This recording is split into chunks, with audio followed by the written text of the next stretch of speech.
Magandang gabi sa bawat isa. Muli, night devotion tayo. At ngayon ay dito na tayo sa verse 20 ng Isaias. Pero bago ang lahat, katulad nung nabanggit ko kagabi, nababasahin ko muna yung verse 16 ng chapter 19, verse 19 to 25. Saka ko siya i-explain ngayong gabi. Gets ba? Okay.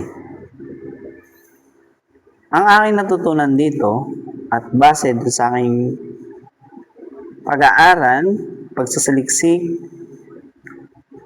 patungkol dito sa verse 16 to 25 ng Isaiah chapter 19, ang aking natutunan dito ay itong verse 22. Paparusahan ni Yahweh ang mga Ehipsyo, ngunit sila na may kanyang bibigyan as paparusahan ang mga Ehipsyo, ngunit sila na may kanyang aaliwin. Manunumbalik sila sa kanya at sila'y kanyang didinggin at pagagalingin. Ang nakita kong aral dito sa verse 22 na aking sinasabi, na aking natutunan, na aking sinaliksik, base sa pagkakaunawa ko at ang base sa aking pagsasaliksik patungkol dito sa verse na to, sa panahon na pinapahintulutan ng Panginoon na pumasok sa ating buhay ang hirap, pagsubok, problema, hindi yun yung paraan ng Panginoon para tayo ay, alam niyo yun, i-down or ilayo sa Kanya. Kundi, yun yung paraan niya para tayo ay makakilala sa Kanya. Gets ba? Pag ang Panginoon ang nagpaparusa sa atin, nagdidisiplina sa atin,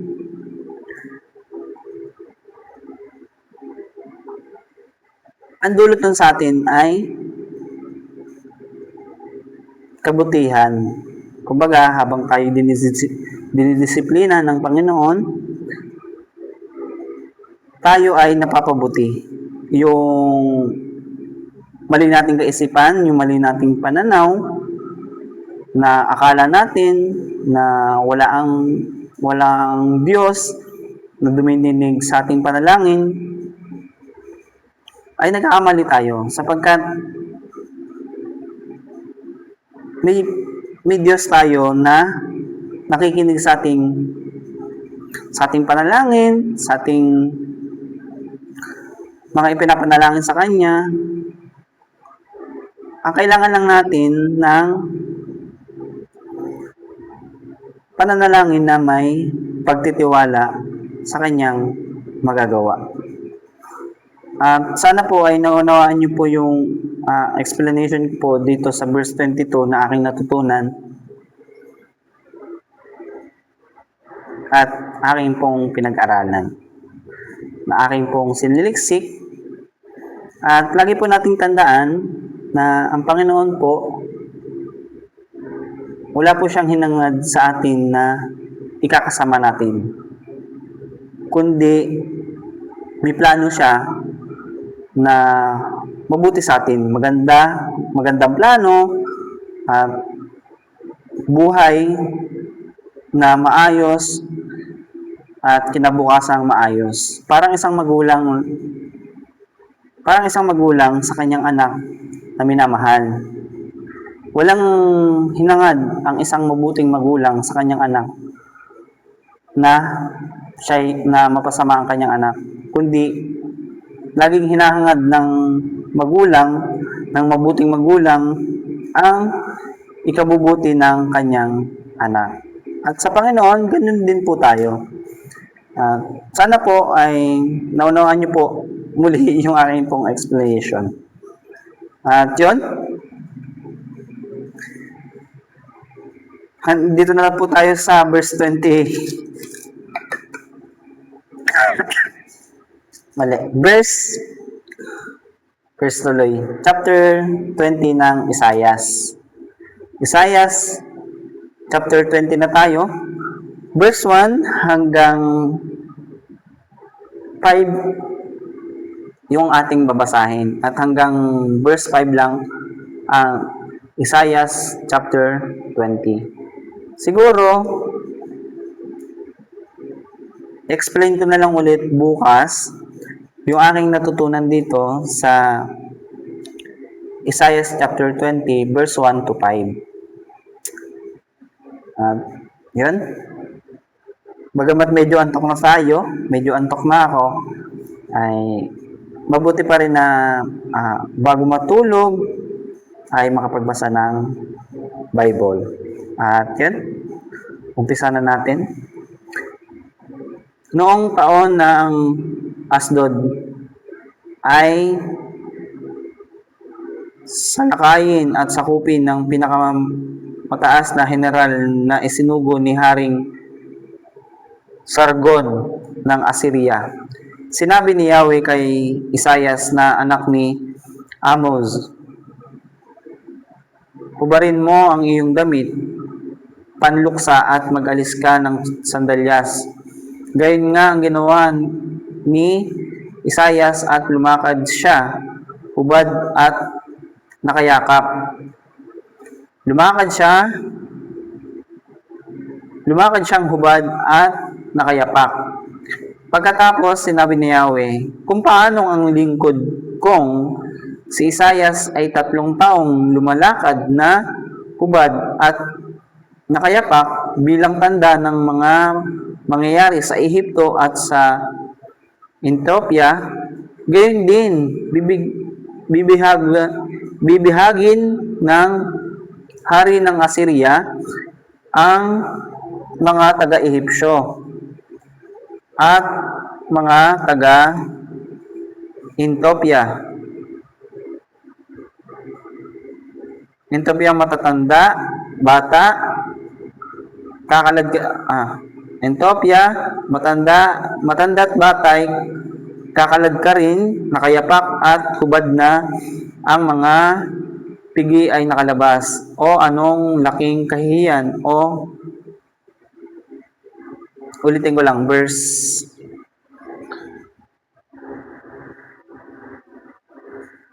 4.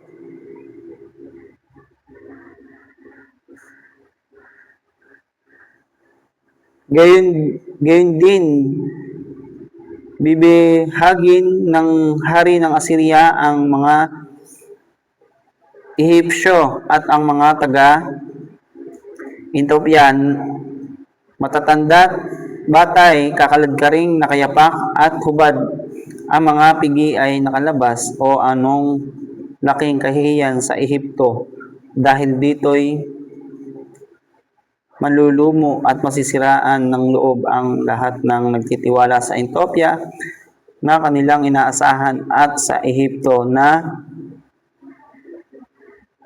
kanilang ipinagmamalaki. Sa araw na iyon, sasabihin ng mga naninirahan sa baybaying dagat, tingnan ninyo ang nangyari sa mga bansang ating inaasahan. Sila pa naman ang inaasahan nating magtatanggol sa ating laban sa hari ng Assyria. Paano na tayo makakaligtas ngayon? Yun. Hanggang dito na lang muna. Muli, kita-kits tayo sa ating devotional recap bukas ng gabi. Yan, excited na naman akong sulatan to. At 3 page na tayo dito. Ay.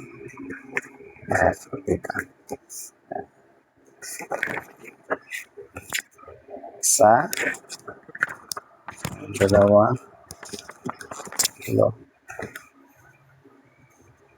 4 pala, sorry. 4. Yan. Yun lang, na-share ko lang. God bless sa inyo pong lahat. See you to devotional recap. At Yun, bukas ko na lang siya i-explain kung ano yung pinakang natutunan ko dito sa verse 20. At kung meron man ako na isang may share dito sa verse 1 to 5 ng Isaiah chapter 20, sabi dito sa huling talata, sa huling verse, sabi, tingnan ninyo ang nangyari sa mga bansang ating inaasahan. Sila pa naman ang inaasahan nating magtatanggol sa ating laban sa hari ng Assyria. Paano na tayo makakaligtas ngayon? Nalimutan nila na merong Panginoon na kayang silang iligtas sa sitwasyon na kanilang nararanasan. Yun lang. Na-share ko lang bigla at naalala ko lang. Yun, sa buhay natin, kuminsan nagkakaroon tayo ng problema na hindi natin inaasahan, na parang walang, alam nyo yun, walang solusyon. Na parang walang solusyon. Pero, hindi natin, kumbaga, hindi pumapasok sa ating isip, sa ating puso, na meron tayong Panginoon na handa tayong tulungan sa sitwasyon na hindi natin inaasahan at sa problema na inaakala nating walang solusyon. Yun po, lagi nating tandaan na meron po tayong Panginoon na lagi pong sumusubaybay sa atin. Handa tayong ipagtanggol sa mga tao na sa atin ay pwedeng makapanakit. Kaya patuloy lang po tayong manalangin, manampalataya at magtiwala. Yun po, naano ko lang po itong verse. Ito pong huling talata po dito sa verse 5. At yun po, bye-bye po. God bless po sa inyo pong lahat.